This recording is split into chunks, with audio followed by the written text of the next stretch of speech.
আজকে ভাগ্নেকে ডেয়ার দিলাম ভুঁড়ি কমানোর জন্য সূর্য ওঠার সাথে সাথে পার্কে গিয়ে এক্সারসাইজ করতে হবে। রোদ উঠে গেছে কিন্তু রোদেল এখনো ঘুমায়। হাত দিয়ে সিগন্যাল দিল ঘুম না ভাঙানোর জন্য। আমি সেই সিগন্যাল ভেঙে দিলাম। এখন ঘুম ভাঙানো দরকার। পানি থেরাপি এই ক্ষেত্রে খুব কাজের। এরপর ভাগ্নে বসি কোটায় আর আমি ওকে গুতাই। পার্কে এসে প্যান টেনেই ভাগ্নের শক্তি ফিরে পেয়ে দৌড় দিল আর পুরোদমে এক্সারসাইজ শুরু হলো। ইচিং বিচিং চিচিং চা প্রজাপতি উড়ে যা।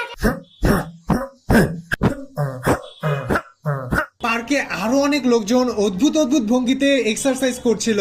সেটা থেকে কিছু এক্সারসাইজ ভাগ্নে নিজেও ট্রাই করলো।